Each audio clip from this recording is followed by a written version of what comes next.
Okay, everyone, we've got our next presenter up. We've been all the way around Australia, we're in Queensland and New South Wales. Now it's time to get on the big silver bird and head for a 23-hour plane trip all the way across the Pacific, and then we're going to keep going because we're heading to Connecticut, which is apparently between Boston and New York. We have Randy Hammil. So, g'day, Randy, how are you?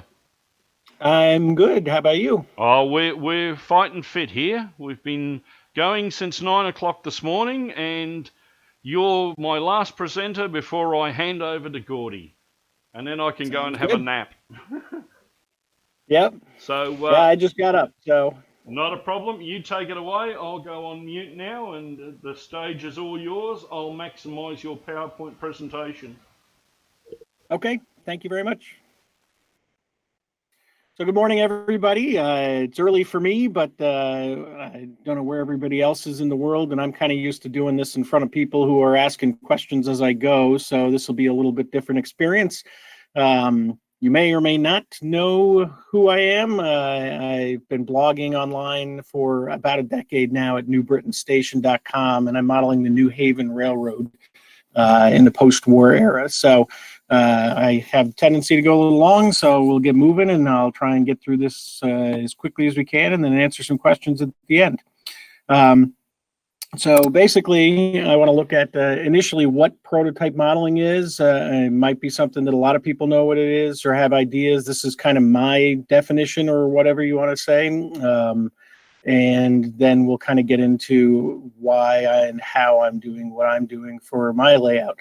So this was the first layout that I started building after I got back in the hobby.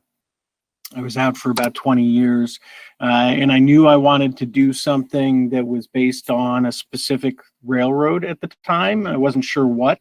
And so this was sort of built to do some research and experimentation and do some things I hadn't done before. I hadn't done a cookie cutter approach. I hadn't even built a bridge, all that sort of stuff. So this was an 8x8 foot layout. I knew I was going to be modeling New Haven equipment circa 1948, and we'll get into a little bit about how I got there in a moment. I wanted accurate rolling stock for any of the roads, not just the New Haven, with separately applied details, and I was building lots of kits and resin kits and so on, in part because I needed to save some money. So what is prototype modeling?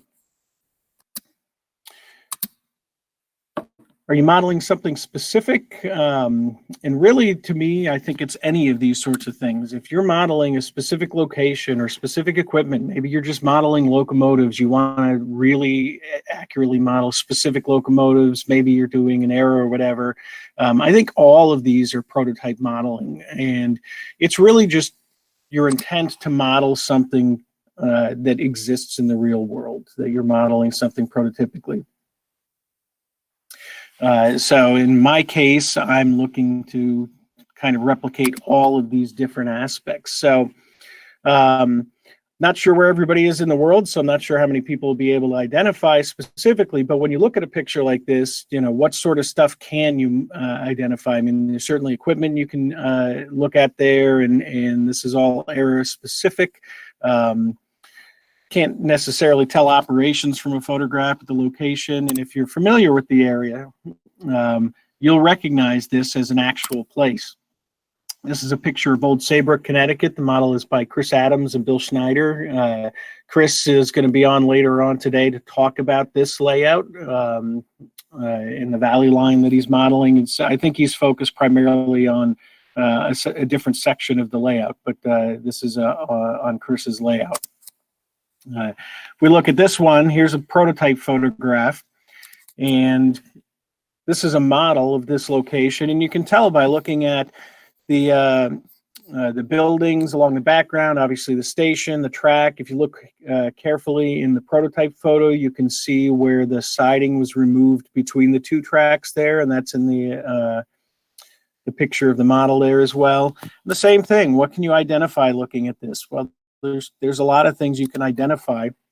And if you know the area again, you know this is Roscoe, New York, around 1950. This was Bill Schneider's old layout. It's been published many times as well, and just some beautiful modeling. And so this was sort of what I was looking at. I wanted to be able to look at my layout and kind of be able to identify. People would be able to see just based on looking at the layout where they are. So what is it not? I don't think it's restrictive. You can decide how narrow or broad a definition of prototype modeling it is to you. It doesn't prevent you from using modeler's license or other non-prototypical approaches. Again, you can be just modeling locomotives, and everything else can be freelanced. It's not rivet counting, at least not in the derogatory way that people often use it. You pick the standards you want for your accuracy and fidelity of the models themselves. And it's not also expert only. Bill's been a big influence on me, Ted Collada, Tony Custer. Depending on where you are in the world, you might have different modelers that you really look up to and appreciate the modeling that they've done. And that's great, but you don't have to match them. What you have to do is you have to accomplish the goals you're setting out for yourself. So it's simply that intent to model something that exists in the real world. So quick look at advantages and disadvantages that at least I think it has. For me, budget was a big thing when I got started back in the hobby, and I knew a lot of people that would purchase everything that would exist for a given road, and so that's not really necessary. It actually helps maintain a better budget, although you might only be able to get some things in brass, for example, and that's largely because it keeps your scope more focused. It's something, a new freight car is coming out, you can take a look at it and say, hey, I don't necessarily need that. But you might want something specific. I've got a buddy that wants to model modern railroading, but he wants to model street running as well. And you might not find an accurate arrangement. So that's where you might decide to do something that's more freelance, but model the equipment for your area more accurately or something like that. Presentation, that's a big one for me. It makes it really recognizable in those last two pictures. If you live in the area, you'd know exactly what you were looking at. Some people don't like being locked into that specific time, place, or whatever. They like to be more freeform, and that's fine. Research is a big thing for me. I love doing a lot of research on this. It's just fun, and it's also something I can do when I don't have a lot of time to model and so on. But you don't want to get stuck with analysis paralysis. There's a time where you got to move forward, even if you don't have the information you're looking for, or think you might find something later on. And don't be afraid to change things. I've just been making some changes this weekend that I didn't expect to make. So for me, it started with a model, and it was this particular locomotive, the DL-109. When I got back in the hobby, I went to a hobby store, and he pointed me in the direction of the New Haven Historical and Technical Society, because I knew I wanted to model something prototypically. I knew I wanted to model something in my area, and I grew up in Connecticut, and the New Haven was pretty much the only railroad in Connecticut. The Central Vermont had one line that came down into the state, but otherwise it was all New Haven. And I also was never a big fan of F units, and I really liked the way this locomotive looked. And at the same time, it was one that was had recently been released, and people were having difficulty finding it. And I'm really good at finding things like that and digging them up. And it wasn't long before I had 8 of them. So this was what started it. And so I started looking for, okay, what do I want to model? I know that I'm doing the New Haven Railroad. I know I want the DL-109s in that hunter green and warm orange scheme. And I know I'm not doing any steam, because steam is expensive, because the only way to do steam in New Haven is brass. Location, I wasn't sure yet. So I knew I wanted to model a bridge, and I knew I wanted to model something I knew. So I figured I'd start either in Ridgefield, where I grew up, or Collinsville, which is a part of the town that I live in now, Canton. And so I started looking at these locations. This is a evaluation map of Ridgefield. You can see it's a very small town when it comes to railroading. This is all long gone. However, a lot of the buildings do still exist. And it would be a really neat area for me to model because I know it very, very well. But there's no bridges, and being the end of a little branch line, there's no DL 109s. This is a one freight train every other day. Actually, it was a 3-day-a-week job by this point, using something like an S1 or an S2 in the diesel era. So that led me to look over at Collinsville. Collinsville is a neat little village that's part of Canton. It is basically a factory town. The NMRAx factory was here, and they were a big manufacturer of axes and blades, apparently the largest supplier for machetes for Central America at the time. And so this was kind of neat. I don't know if you can see the mouse when I do this. So, but the Farmington River actually circles the town. So coming from the left, you come across a bridge, which is still there, into the center of town. There's a passenger and freight station. It's interesting because the coal dump for the factory is right in the main line. Right after you come over after the bridge, they would dump the coal where you see the coal sheds. Goes across River Street, and there's a couple of other industries there. And then there's a second bridge just at the right edge of the map there that goes back across the Farmington River as it loops around. So this was neat because you had two bridges, but still no DL 109s. This continues up to the right to the end of the line on this, which is New Hartford, Connecticut, where I also lived for a little while. And so once again, this was a single, sometimes 3-day-a-week local freight and no other service by the time that I would have been modeling it. So I started looking for other options, and Bill Schneider's old OW layout was a really unique layout. It was two towns. The room it was in was an old in a bedroom in an old Victorian home. So the room, if I recall, was 15 by 12 feet. He had a bunch of bridges. It was built as it was a 2-level layout plus a 3rd level of staging above it.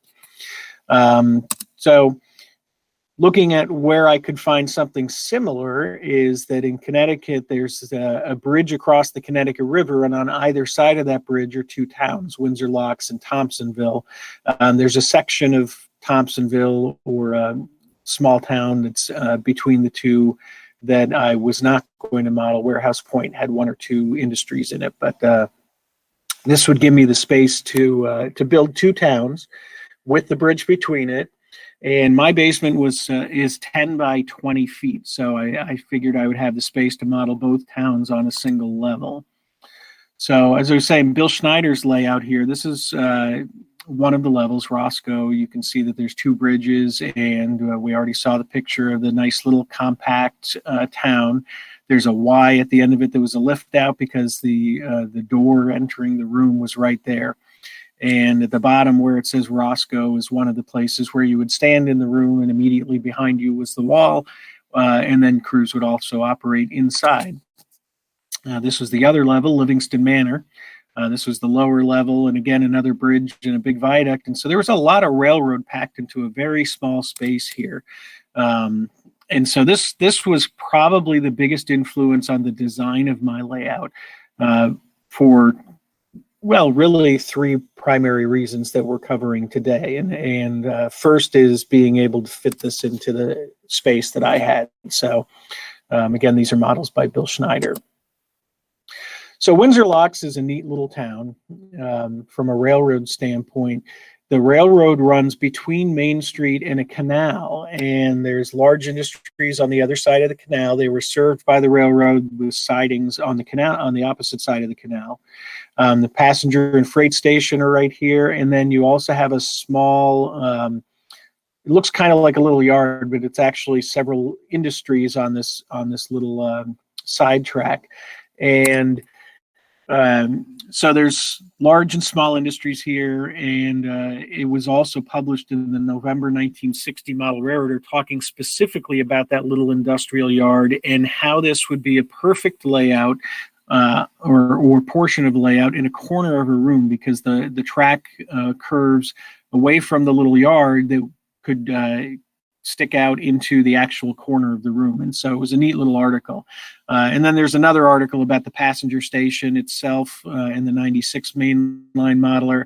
The station still exists, and I've been up there many times. I was taking photos and measurements of it. And if you continue to the right, which is to the northeast here, or really the east at this point, you'd go across the Connecticut River Bridge, and then you'd come to eventually Thompsonville.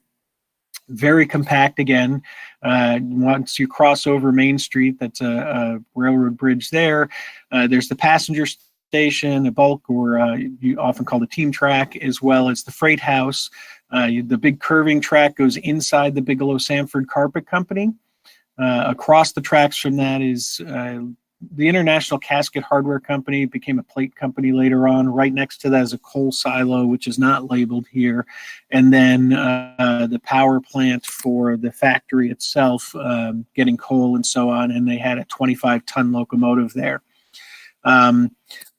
Since I'm going through this pretty quickly, you may not get the chance to grab them all, but whatever I've got information for models that are available, they'll be in the upper right corner as I go along, and I can get that information to folks later on as well. So this was kind of fit the bill of what I was looking for at the time, and so I started building this layout. So this was the second layout I built. The first one was in that far side of the room originally. This is taking up the full 10 by 20 feet. You're standing inside the loop here. It was a dog bone where I was using the two tracks to model the double track main line that was there. So there's a small bridge that would have been over Main Street. Inside the little loop section is where Thompsonville was going to be. You'd see the Connecticut River Bridge, and then Windsor Locks would be on the far side. This layout I built entirely out of OSB, with the exception of some 1x4 and 1x2 legs, as well as I attached an L girder to the wall to attach everything else to. It was masonite spline that was built using the techniques Joe Fugay uses. So this entire benchwork I had up and operating in less than 30 days, and it cost me $40. Because the cost of OSB and masonite.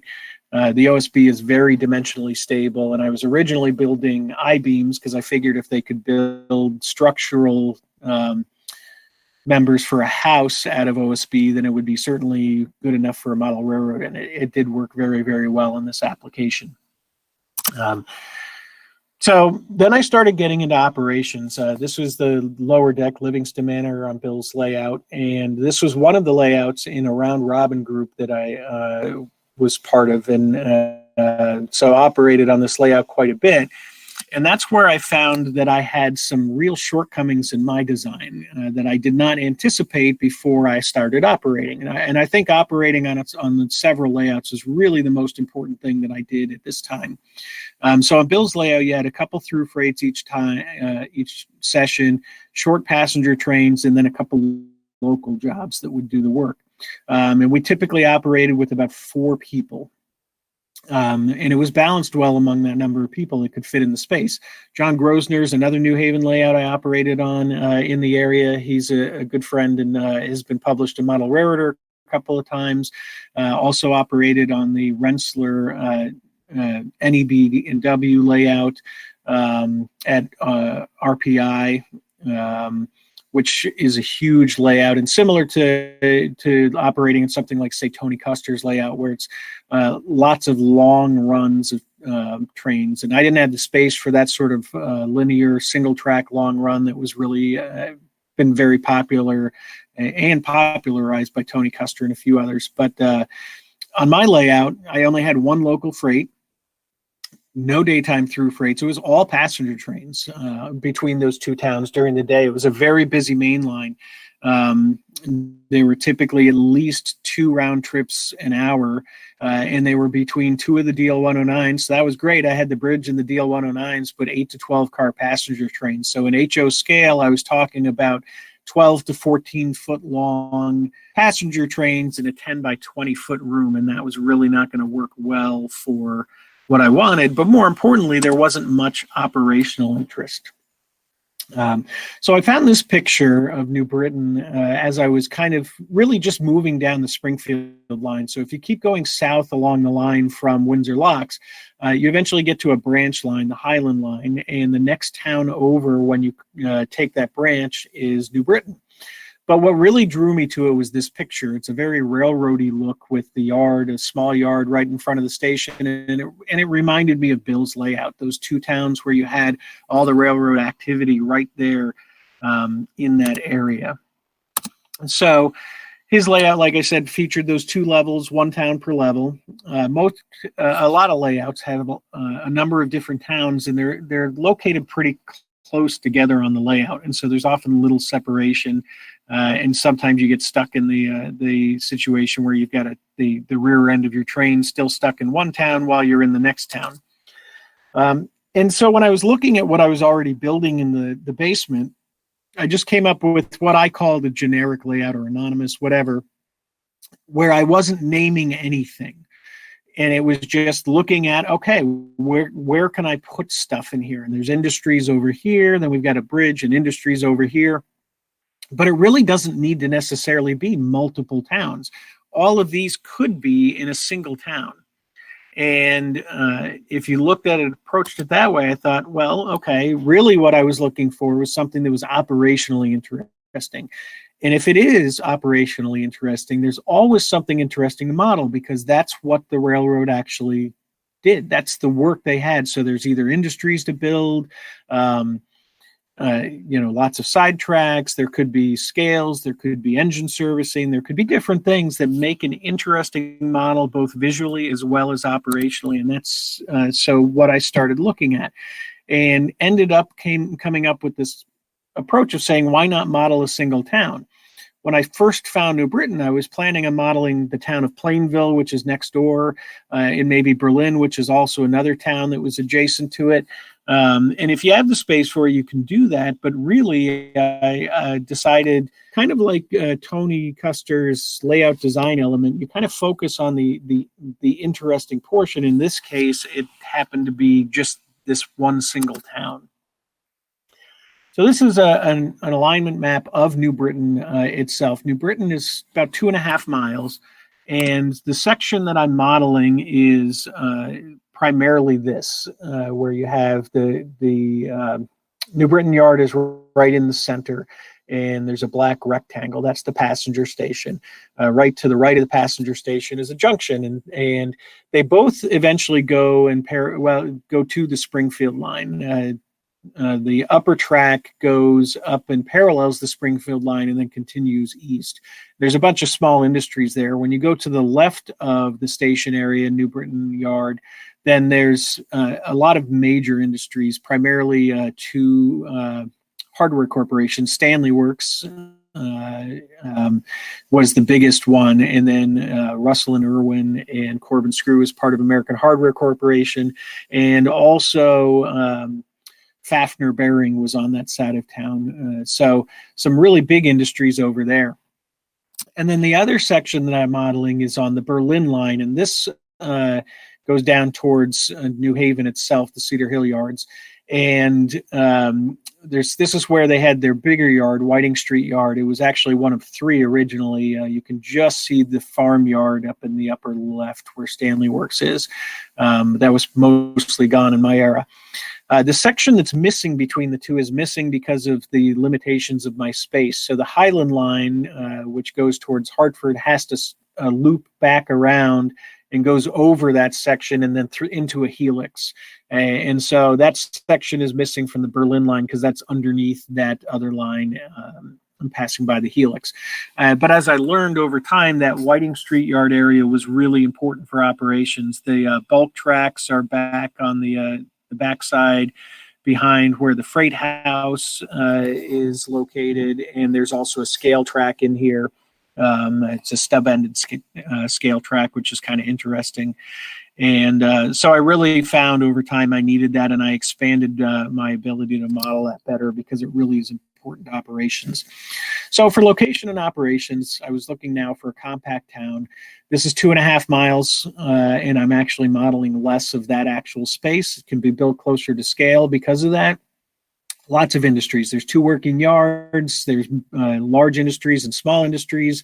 There's 3 locally assigned switchers, 2 on the New Haven, and Stanley Works has their own locomotive for their industry. Depending on the area, and we'll cover this in a moment, there's up to 8 through freights. About a half of those sometimes come through during the day. All of them stop in New Britain. Same thing, a lot of passenger trains, but they're short. The largest is 5 to 6 cars. Most are 3 or 4 cars, and with a single locomotive. I was designing it so there's no duck under or lift out. So I have a helix at each end of the layout, and you walk in between the helix. There is one little duck under into a closet on the Berlin line, and then as I expanded the Berlin line, I added a lift out as well. So that's the basic concept behind it. So most of this is going to be a lot of prototype photos to kind of show you what I'm modeling and how I'll get into a little bit about with a few pictures of the layout at the end here. This is the center of town. This is New Britain Yard. The passenger station is about in the center of the photo. Next to that is a long building called the Railroad Arcade. So the railroad built that at the same time they built this station in the late 1800s, and it has businesses on the first floor and apartments on the second floor, but that was built and owned by the railroad. Between Elm Street and Main Street would be the lower left-hand corner just off the picture. Elm Street is the street that crosses the main line at the top of the photo there. And between those and HO scale, it's 13 feet. So a little bit more than I had, but I've been able to model it at roughly 70% to scale. It's like 72 or 73%. So the big factory, the Landers Ferry and Clark building there is about 4.5 feet on the layout. And so I can model it much closer to scale. On the layout, you stand in the aisle right where the station is. The station and the arcade are off the layout, but I'm designing it in a way that I can build those models and attach them to the layout when I want to take photographs.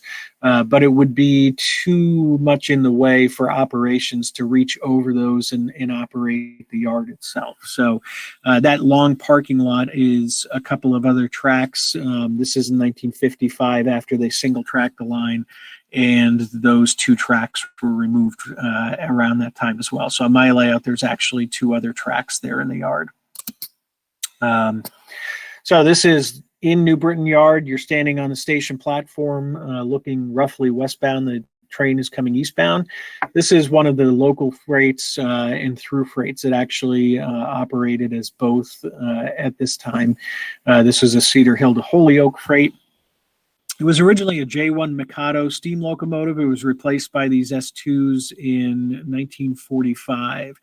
And so this is kind of looking at the sort of equipment that I would need. And so Atlas retooled their S2s a number of years ago, which was great because they had the horizontal louver action.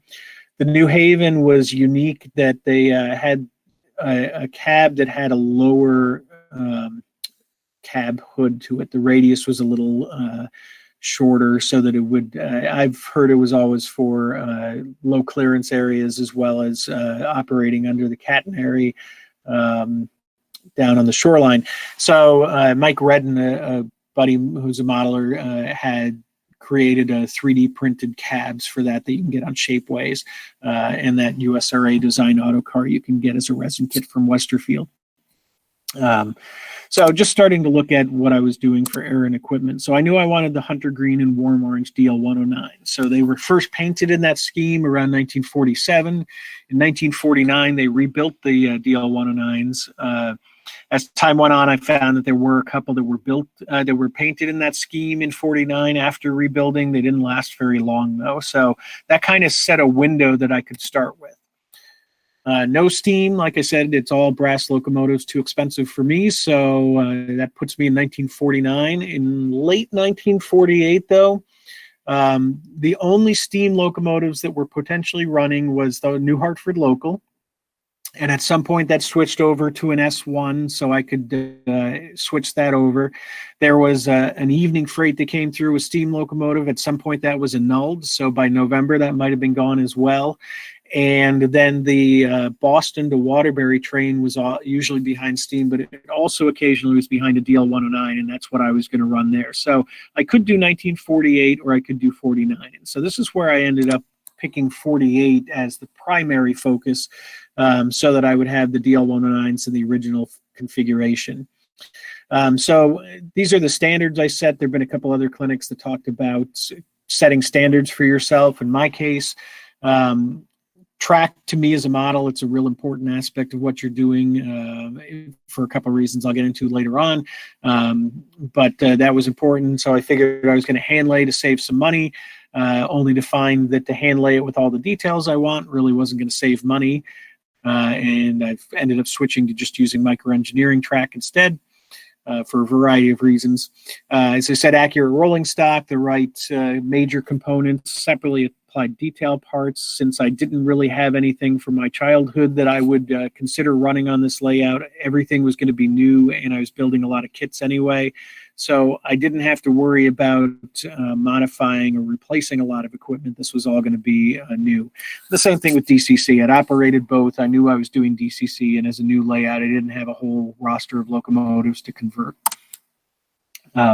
So looking at the air and equipment again, this is 1947, a little bit earlier than my time period, but it gave me a good look at some of the area around it. The passenger station is just across Elm Street, just at the right edge of this photo. Of course, the New Haven had to be different, so they used left-hand upper quadrant semaphores, which I'm not sure anybody else did, but so that's going to make it a little more complicated to model those. There's some other details here, but the interesting thing here that I'm looking at is the equipment. So the I-1, nobody's done at all, but like I said, I'm going to do the next generation so that we hit the diesel era. That first coach is from the Bessler steam train. It was an articulated steam train, locomotive, a coach, and a combine that they eventually split up into. They discarded the locomotive, and this was the only coach of that nature. The heavyweight, and you could do with branch line cars, and then the two baggage cars you could do with Bethlehem Car Works kits. So it's pretty easy to model nowadays. The gondola would have to be scratch built, and at this point, that gondola and the crane are sitting in what was the mechanical departments in the old engine servicing place, and that's where the locomotives were, and that's where the crane there is to coal up the steam switchers at that point in time.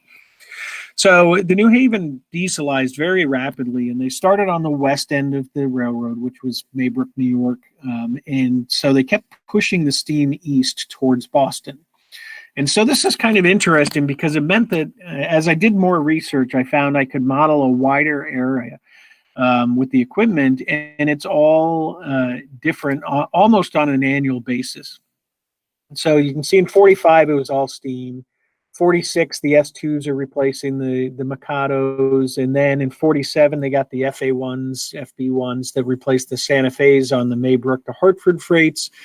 And they also got Alco RS1s to replace all the passenger service. So at the end of 48, passenger service was taken over by the RS1s.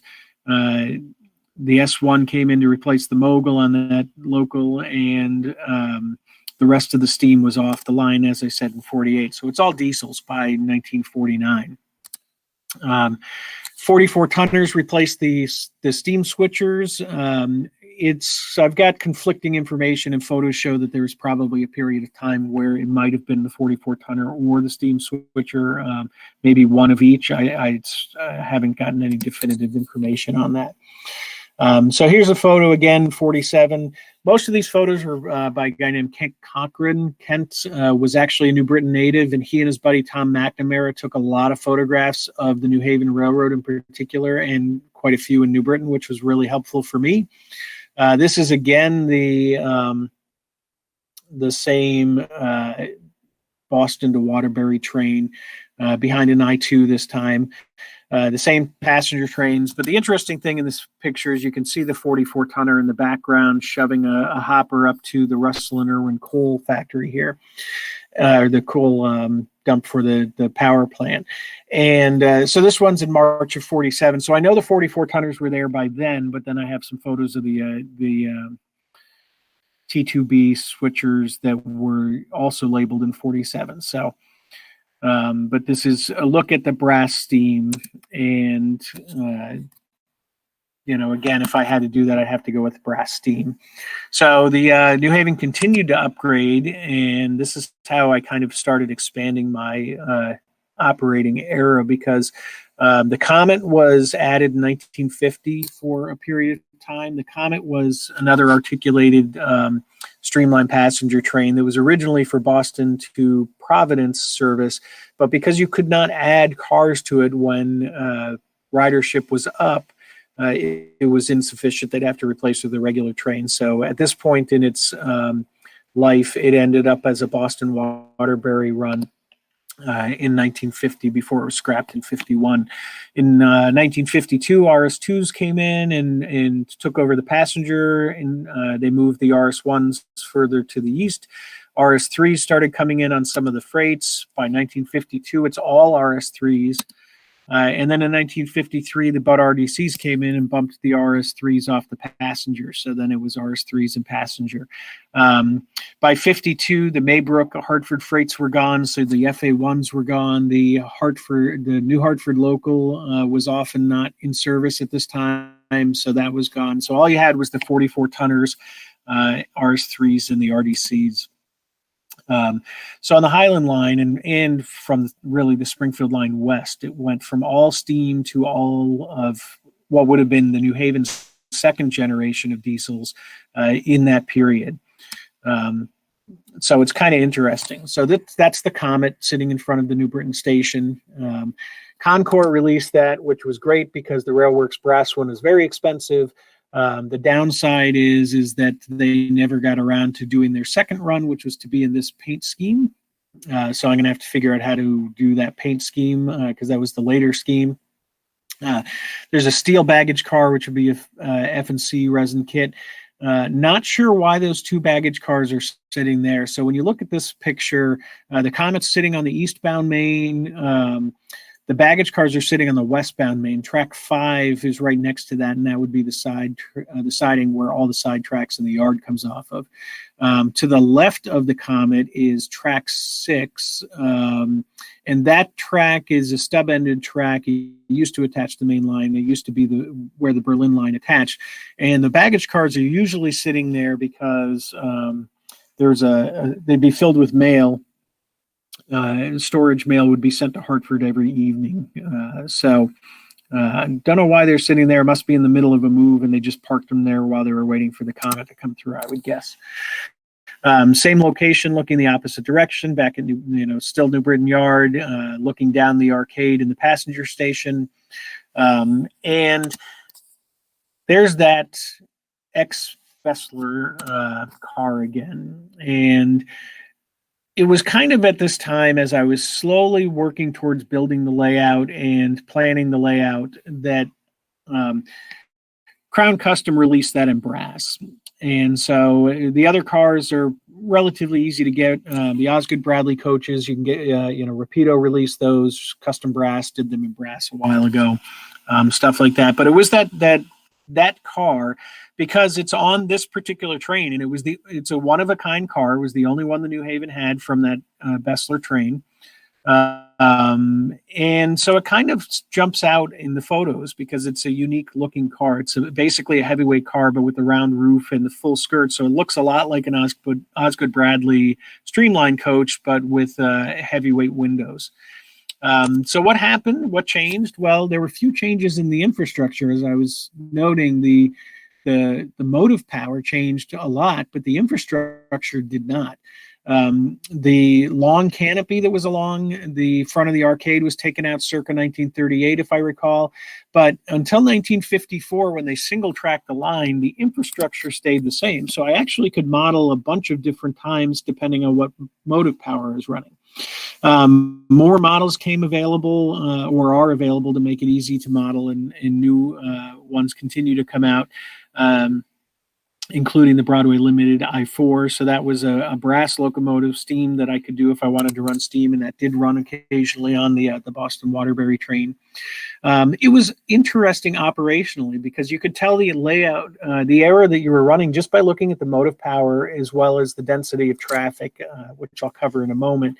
And then I've called it different things depending on what era, what time. Red Caboose was kind of the first. They were more expensive cars. The KD cars, when those freight cars came out, of course, the Rapido passenger cars are beautiful, but more expensive.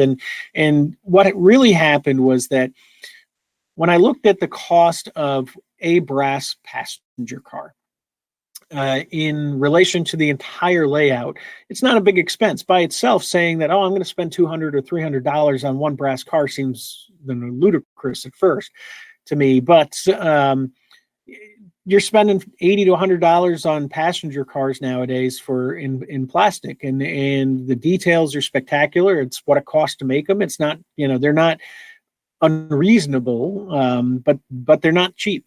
But to have that one car, because it's so recognizable, was not that big a deal in the grand scheme of things. So it kind of shifted me to looking at alternatives or considering other things. And then Ken Cochran's photos, most of them are those beautiful steam era photos, and brass steam was more reasonable at at this time period. With eBay and steam starting to hit the market in larger amounts, the price was coming down. And Chris Adams and I originally were planning on sharing some steam. He would buy a couple, I'd buy a couple, and we could run them both on each other's layouts. In the end, obviously, we both ended up picking up what we needed for the layouts instead of sharing them. But now I could consider looking at brass steam as well, because it was just more a change in perspective rather than my budget. Looking at the price as a whole for the layout and allocating accordingly to what your goals are. So I'm going to look at the next thing that was a big factor, as I said, for me, was operations. And this is just one of my favorite photos of New Britain, and I'll get into the details on this one in just a few minutes. But from a freight car standpoint, which is another one of my passions, this is a really interesting photo. This is a Litchfield Madison gondola, a very small railroad. Ted Collada's released a kit bash kit for that, and Speedwitch, a couple of more uniform cars, but then you've got another kind of what people would consider a rare car. This could be a PSO box car, what people call a PSO, which was an early welded box car that had these Pullman standard ends that were unique, or there were several other 37 AAR cars that had that end. The Norfolk and Western B3, that's never been done in brass or plastic. It's been lettered that way, but the side sheathing is incorrect, and that has never been done properly. So there's some, unusual cars in this picture, which is kind of neat for this kind of freight car side. But operationally, we'll look at here how this kind of continued to influence what I was doing modeling wise. Because I want to accurately model that operation and the work that's done by the crews. So I've got the 2-yard jobs, that 44-tonner obviously being one of them. And then Stanley Works also had their own switcher, as I mentioned. So there's basically 3-yard jobs. Those are the main jobs. There are some through trains. Depending on the era, sometimes there's only a handful of trains that come through during the day. Sometimes there's more than that, 5 or 6. And then also a station freight agent. The entire layout is within yard limits. And so I have an agent that does all of the paperwork. They're the ones handling the way bills, and they're writing out switch lists for the crew, like the freight agents and the yard masters would have done at the time.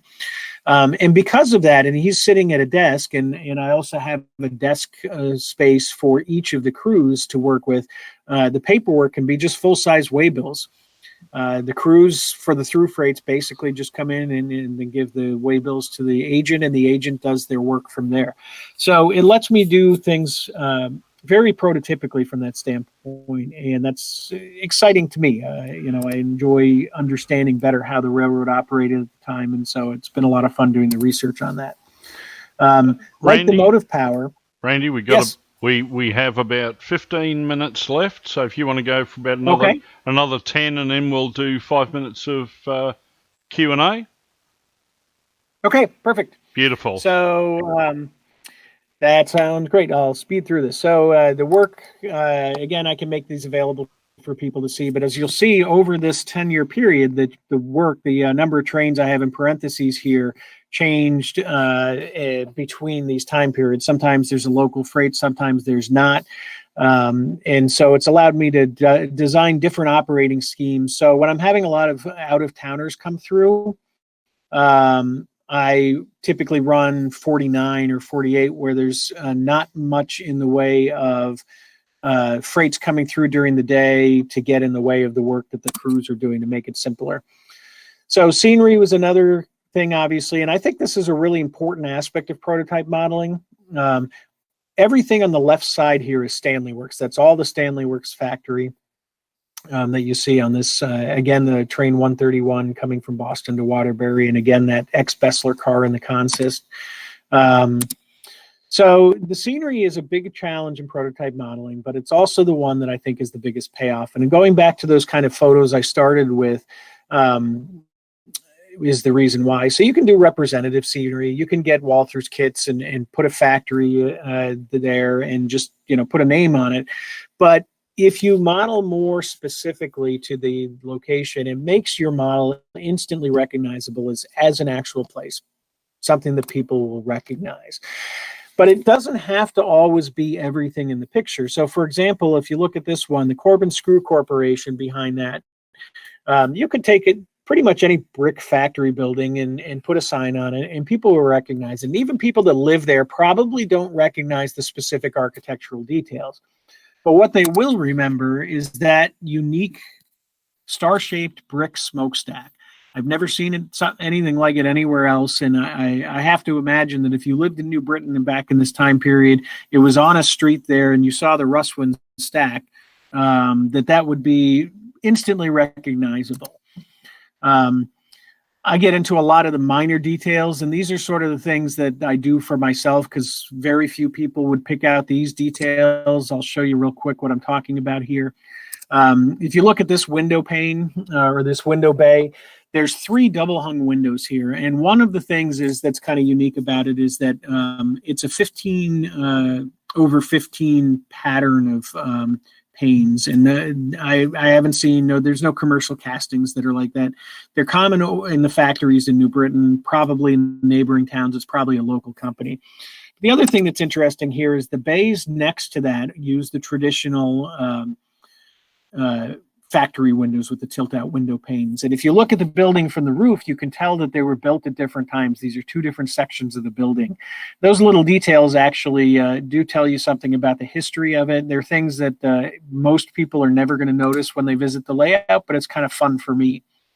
Another signature element here, this was the Stanley Works power plant. It was torn down only within the last couple of years. But once again, you've got this unique metal-clad, I'm guessing iron smokestack that, again, is just not a very common thing, and people in the area may very well recognize something like that.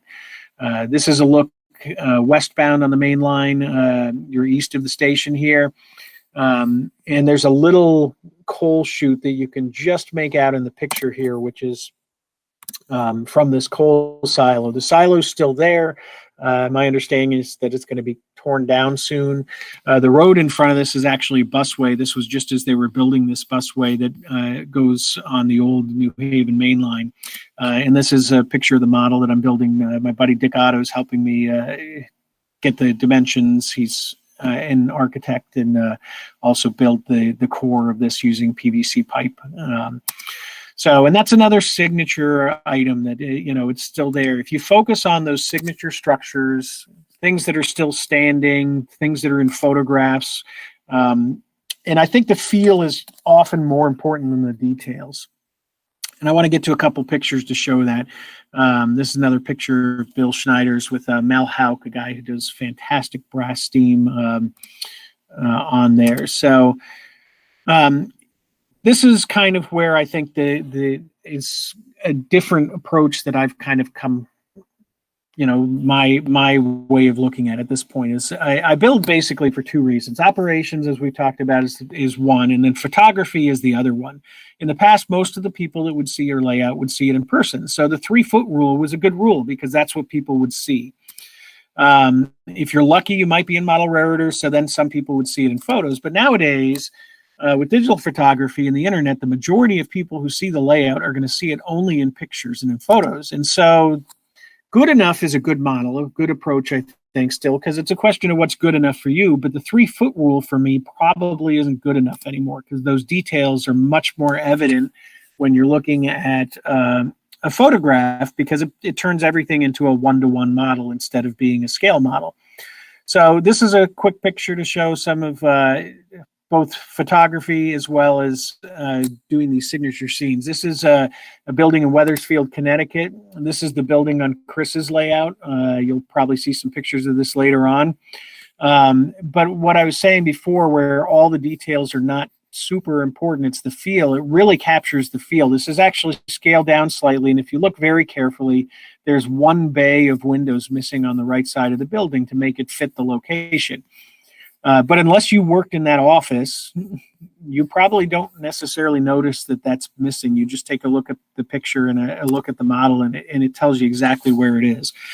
Same thing, this is a bridge on the Valley Line on Chris's layout, the Shalerville Bridge. This is what Chris and Bill built on that. Bill did a great job with a lot of the modeling, very recognizable. Next to it is a little restaurant, the Shad Shack, and again, it's just something that you build to match what's there for the signature things, and it instantly makes it recognizable.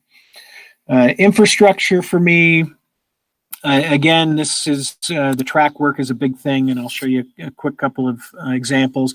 So here, the New Haven, this is Elm Street in New Britain. You're looking at New Britain Yard again. To make the flangeways on the grade crossing here, they used railroad ties, but on the main line track, they used rail between the two. And so this is a small detail that tells you something about the railroad, but it also lets you model something kind of interesting that's very easy to do. And you can tell that's the main line track, that's not a main line track sort of thing. And so this is the work I've been doing to model that. There's railroad ties inside this turnout, whereas the other two tracks, one is the Berlin Line main, and the other two tracks to the right are the Highland Line main, and those use rail in it. And you can see kind of from the side how I've done that and modeled those details. Back to the New Britain Yard, there's a bunch of little things, the crumbling asphalt here. There's a wood to separate the asphalt from the railroad, a little knoll with the vegetation there, and then these really tall line poles. They are actually taller than after they cross Main and Elm Street when they go through the yard. So this is the scene on the layout as I'm building that. You can see the Landers Ferry and Clark building in the background there. I'm trying to model the same scene. This one has a lot of interesting details. Again, the line poles are a little bit different. So this one has extra cross arm on it. A ring post, during this era, they did not use the whistle signal in the middle of town, probably for noise reasons. So they had ring posts instead of whistle posts. Some of this track hardware and all. And there's also, if you look really carefully on the other side of that reefer, there's some wheels of a truck. A friend had told me about how when he worked here in the summers, they would unload the reefers directly into trucks and then drive across the street to unload at the grocery store there. So here's a look at the picture of the model. And even though I have to curve around at the end, there's two reddish things. Those are the smokestacks mock-ups there. So they're in the right location, even though the geometry is incorrect at the end. This is looking a little bit at this rotting along the end as well as it goes down from that other picture. And then this is kind of fun. There's a big wrench leaning against the line pole there. So I'll add a wrench to the scene at some point. Again, you'd have to scratch build the I-1. So, kind of to wrap it all up, the prototype modeling, to me, it's all about intent. You're just simply trying to model something that is, from a real railroad. It doesn't necessarily matter how much of it, but if you focus on the signature components that people will recognize, it's great, because now on the internet, a lot of your audience may even be people that are not model railroaders, or they might not even be railroad enthusiasts. They might be interested in the town you're modeling and that sort of stuff. So the structures and the layout set the scene. You decide the standards for accuracy and fidelity, obviously. Consider that most of the audience will see it in photos nowadays, and you can upgrade and add things. Don't be afraid to make changes as time goes on and your skill and knowledge increases. This is kind of a lifelong thing for most of us, and you can do that. Finer details might be only appreciated by you, but you focus on the stuff that you do find really important to you, even if other people aren't going to notice it. I kind of find them fun. They're like little Easter eggs, and I kind of see who will notice them. So my final thought, if you've ever gotten an email from me, it's on there. If you're not having fun model railroading, then you're doing it wrong. So I don't know if there are any questions out there. I've been kind of watching the chat. Yeah, great clinic, Randy. Thank you. Yeah, no questions have popped up in the chat yet, but I'll ask one that could be a bit of a left field. Could be hard. Yep. But if you had to, out of all this research and what you've done so far, if you had to pick one item of either rolling stock or building structure, something like that, that's been really unique and wowed you, that you've stumbled across in your research, what would it have been? Probably the most unique piece of equipment that's going to be on my railroad is going to be the Stanley Works switcher. It's an HK Porter fireless steam locomotive. An 040 that I'm going to have to figure out how to scratch build. It basically looks like a big thermos bottle because it's just a big boiler and a cab. The Comet obviously is a unique piece of equipment that way. But it's the research is the thing that I've learned so much about the history of the area, because I live 20 minutes from here, 15 minutes from here, and it's really interesting to see how much it's changed, because now there's just a single track that goes through it. There's no industry that's served at all. It's just on the way from New Haven to Plainville, where there is still some railroad activity. And so that, more than anything else, the history of the area. At the time that I'm modeling, New Britain supplied more than 30% of the world's hardware. And they also have one of the highest number of patents per capita. That's pretty unique. Stuff I would never have imagined at the time. Yeah, you got anything to add, Martin? No, that was an excellent presentation on even someone who doesn't model that prototype or that part of the world can appreciate the research it goes in, especially if you're going after a prototype feel on a layout. And to me, part of the fun of model railroading is actually looking up the history of the area and the equipment you used to run. I mean, it's there's so many facets to the hobby. But no, that was great. Thank you. So, like I said before, I've got a blog, newbritanstation.com. It's both a site that has a lot of information. I'll be adding. I actually have a lot of stuff to add to that, and then I blog occasionally when I squeeze it into my schedule. But that's been going on for about a decade, and there's a lot more information and more pictures of the layout. There's, it's still very much under construction. So Chris's and Bill's layouts were much more interesting to check out. Not a problem. Well, thank you very much for participating in the NMRAx convention, and I hope you enjoyed yourself. You were averaging around about the 130 to 140 people online while we were going through there. So I don't think you would have done a clinic at a convention to that many people in a while. Nope, not in a while. They're a little bit smaller than that usually, but it's fun to get this out to people, especially around the world. I don't know, what obviously the audience is modeling, and that's kind of, that I would actually love to know more of that. So, reach out to me if you guys have questions. I can get you information about the prototypes, the freight cars and stuff if you're modeling this era. There's just so many facets to this hobby that it's just a lot of fun, and I tend to kind of go down a lot of little rabbit holes. So, not a problem. Well, as I said, thank you very much for attending, and we'll take a little break, and we shall be back with the next presenter shortly.